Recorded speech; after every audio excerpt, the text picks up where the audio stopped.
Hi friends, welcome to our channel. Brahmamudi serial next ఎపిసోడ్లో ఏం జరగబోతోందో ఈ వీడియోలో చూసి తెలుసుకుందాం. రాజ్ బ్రతికే ఉన్నాడు అని తెలుసుకున్న రాహుల్ అసలేం జరిగింది అని తెలుసుకోవడానికి ఈ వీడియోని స్కిప్ చేయకుండా ఎండ్ వరకు చూసేయండి. కావ్య యామిని వాళ్ళ ఇంటి అడ్రస్ని తెలుసుకొని యామిని వాళ్ళ ఇంటికి వెళ్ళడానికి బయలుదేరుతూ ఉంటుంది. అది చూసి రుద్రాని కావాలని కావ్యని ఆపి ఎలా పడితే అలా మాట్లాడుతూ ఉంటుంది. అప్పుడు కావ్యకి చాలా కోపం వచ్చి, రుద్రాణి గారు, మిమ్మల్ని ఒక్క ప్రశ్న అడుగుతాను, సమాధానం చెప్తారా అని అంటుంది. అప్పుడు రుద్రాణి అడుగు అని అంటుంది. అప్పుడు కావ్య, మీరు మీ మొగుడిని వదిలేసి 25 అయ్యింది. కనీసం మీ ఆయన ఎక్కడ ఉన్నాడో మీకు తెలుసా? పోనీ ఆయన ఇంకా బ్రతికే ఉన్నాడా అని అంటుంది. అప్పుడు ఆ మాటకి రుద్రాణికి చాలా కోపం వస్తుంది. అప్పుడు కావ్య, మీ ఆయన ఎక్కడ ఉన్నాడో తెలియదు, కానీ బ్రతికే ఉండి ఉంటాడు. బ్రతికి ఉన్నాడా అని ఒక్క ప్రశ్న వేసినందుకు మీకంత కోపం వస్తే మా ఆయనని నా కళ్ళతో చూశాను. అలాంటిది మీరు చనిపోయాడు అంటే నాకెంత కోపం రావాలి అని అంటుంది. అప్పుడు ప్రకాశం, ఇప్పుడు బాగా అయ్యిందా రుద్రాణి, నీకు వెళ్ళే మనిషిని ఆపి మరీ తిట్టించుకున్నావు అని అంటాడు. అప్పుడు కావ్య, నేను చెప్పినట్లుగానే 30 రోజుల్లోగా నా భర్తని తీసుకొచ్చి అందరి ముందు నిలబెడతాను. ఇంకా ఆడిటింగ్ విషయానికి వస్తే ఈలోగా ఆయన వస్తే సరి, రాకపోతే అప్పుడు ఆయన స్థానంలో అంటే ఎండీగా నేనే ఆడిటింగ్ని జరిపిస్తాను. ఇంకా మీరు కంపెనీ గురించి, ఎండీ పొజిషన్ గురించి బాధపడాల్సిన అవసరం అంతకన్నా లేదు రుద్రాణి గారు, ప్రశాంతంగా ఉండండి అని అంటుంది. అప్పుడు రుద్రాణి నోరు మూసుకొని ఉంటుంది. అప్పుడు ధీరాదేవి, అమ్మ కావ్య, ఎక్కడికో బయటికి వెళ్తున్నావు కదా, వెళ్ళు, ఆ రుద్రాణి సంగతి మేం చూసుకుంటాంలే అని అంటుంది. అప్పుడు కావ్య, అలాగే అమ్మమ్మ అని అక్కడి నుంచి వెళ్ళిపోతుంది. అప్పుడు రుద్రాణి రాహుల్కి సైగలు చేస్తూ ఉంటుంది, కావ్యని ఫాలో అవ్వమని. అప్పుడు రాహుల్ ఏ ఒక్కరికి ఏ మాత్రం కూడా డౌట్ రాకుండా తనకి కాల్ వచ్చినట్లుగా నటించి బయటికి వెళ్తాడు. అలా కాల్ మాట్లాడడానికి బయటికి వెళ్ళినట్లుగా వెళ్ళి కావ్యని ఫాలో అవుతూ వెళ్తూ ఉంటాడు. అలా కాసేపటికి రుద్రాణి రాహుల్కి కాల్ చేస్తుంది. అప్పుడు రాహుల్, చెప్పు మమ్మీ అని అంటాడు. అప్పుడు రుద్రాణి, ఆ కావ్యని ఫాలో అవుతున్నావా అని అంటుంది. అప్పుడు రాహుల్, అవుతున్నాను మమ్మీ, ఈ కావ్య నిజంగానే ఆ రాజ్ని కలవడానికి వెళ్తుందేమో అని నాకు అనుమానంగా ఉంది అని అంటాడు.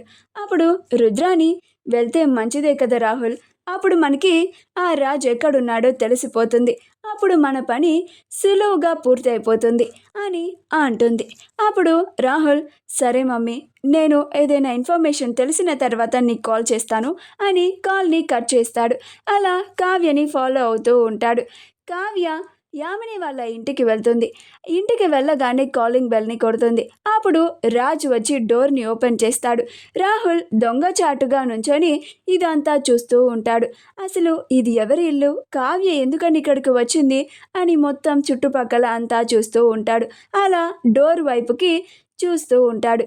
రాజే స్వయంగా వచ్చి డోర్ ఓపెన్ చేయడం చూసి రాహుల్ ఆశ్చర్యపోతాడు.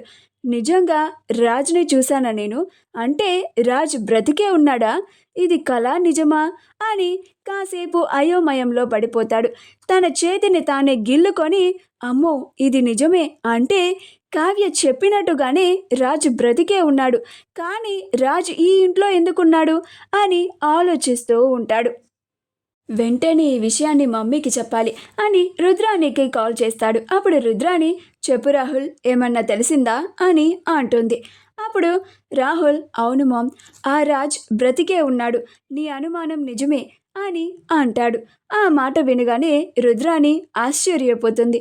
ఏం మాట్లాడుతున్నావు రాహుల్, నిజంగానే రాజ్ బ్రతికే ఉన్నాడా, నువ్వు కన్ఫర్మ్ చేసుకొని చెప్తున్నావా అని అంటుంది. అప్పుడు రాహుల్, నేను నా కళ్ళతో చూశాను మమ్మీ అని అంటాడు. అప్పుడు రుద్రాణి, అయితే నా అనుమానమే నిజమైందనమాట, ఆ కావ్య రాజ్ని నిజంగానే చూసి ఉండి ఉంటుంది, అందుకే 30 రోజుల్లో ఇంటికి తీసుకొస్తాను అని శపథం చేసింది. మనం ఇంకా మన పనిలో ఉండాలి, ఆ రాజ్ని వీలైనంత తొందరలో చంపేయాలి అని అంటుంది. అప్పుడు రాహుల్, అలాగే మామ్, రాజ్ ఎందుకు ఇక్కడ ఉన్నాడో నేను తెలుసుకొని నీకు కాల్ చేస్తాను అని అంటాడు. అప్పుడు రుద్రాణి అలాగే అని కాల్ని కట్ చేస్తుంది. అలా రాహుల్ దొంగచాటుగా కిటికీలో నుంచి చూస్తూ ఉంటాడు. లోపల రాజ్ కావ్యతో మాట్లాడుతూ ఉంటాడు. అప్పుడే యామిని స్టెప్స్ దిగి కిందకి వస్తూ ఉంటుంది. కావ్యని చూసి ఆశ్చర్యపోతుంది. ఇదేంటి, కావ్య ఇక్కడికి వచ్చింది? రాజు ఇక్కడున్న విషయం కావ్యకి తెలిసిపోయిందా? అంటే కావ్య రాజ్ని తీసుకెళ్ళడానికి వచ్చిందా అని చాలా కంగారు పడిపోతూ ఉంటుంది. అప్పుడు రాజ్ యామిని రావడం చూసి, యామిని రా అని కావ్యకి పరిచయం చేస్తాడు. అప్పుడు యామిని ఏమీ తెలియనట్టుగా నార్మల్గా కావ్యతో హాయ్ అని మాట్లాడుతూ ఉంటుంది. కావ్య కూడా ఏమీ తెలియనట్టుగానే నార్మల్గానే యామినితో మాట్లాడుతూ ఉంటుంది. అప్పుడు యామిని కావ్యని గమనిస్తూ ఉంటుంది. ఇదేంటి, కావ్య ఇంత నార్మల్గా రాజ్తో మాట్లాడుతుంది? ఈ కావ్య కూడా రాజులానే గతాన్ని మర్చిపోయిందా అని ఆలోచిస్తూ ఉంటుంది. అప్పుడు రాజ్, నాకు ఈవిడని చూస్తుంటే ఎక్కడో చూసినట్లుగా అనిపిస్తోంది అని అంటాడు. అప్పుడు యామిని కూడా, నాకు అదే అనిపిస్తుంది బావా, ఈవని చూస్తూ ఉంటే ఎక్కడో చూసినట్లుగానే అనిపిస్తోంది అని అంటుంది. అప్పుడు రాజ్, అవును, ఈవిడ మనకి బాగా తెలిసిన వ్యక్తిలాగా అనిపిస్తున్నారు, నీకేమన్నా తెలుసా యామిని అని అంటాడు.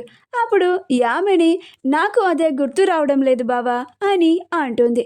అప్పుడు కావ్య, నాకు మీరిద్దరూ బాగా తెలుసు అని అంటుంది. ఆ మాట వినగానే యామిని ఆశ్చర్యపోతుంది. అంటే ఈ కావ్యకి మా ప్రేమ విషయం, నేను రాజుని ఇక్కడికి తీసుకొచ్చేసింది, గతాన్ని మొత్తం మార్చింది, ఇవన్నీ కావ్య తెలుసుకొని ఇక్కడికి వచ్చిందా అని ఆలోచిస్తూ ఉంటుంది. ఇదంతా రాహుల్ బయట నుంచి చూస్తూ, అసలు ఆ అమ్మాయి ఎవరు, రాజ్తో ఎందుకుంది, అసలు ఇది ఎవరిల్లు, ఇక్కడ ఏం జరుగుతుంది, అసలు వాళ్ళు లోపల ఏం మాట్లాడుకుంటున్నారు, ఒక్క ముక్క కూడా బయటకి వినపడి చావటం లేదే అని ఆలోచిస్తూ అలానే చూస్తూ ఉంటాడు. అప్పుడు కావ్య యామినికి తనకి అసలు నిజం తెలిసిపోయింది అని అనుమానం రాకుండా, అంటే నన్ను హాస్పిటల్లో మీ బావ జాయిన్ చేశారు కదా, అలాగా మీ బావ తెలుసు, మీరు ఆయన మరదలని మీ బావగారే పరిచయం చేశారు కదా, అలా తెలుసని చెప్పాను, కంగారు పడకండి అని అంటుంది. అప్పుడు యామిని, అమ్మయ్య, ఎక్కడ రాజ్ మా బావి అని అసలు నిజం ఈ కావ్యకి తెలిసిపోయిందో అని ఎంత టెన్షన్ పడ్డాను అని అనుకొని ఊపిరి పీల్చుకుంటుంది. కానీ కావ్య అక్కడ ఉన్నంతసేపు, రాజ్తో మాట్లాడుతూ ఉన్నంతసేపు యామిని చాలా భయపడుతూనే ఉంటుంది.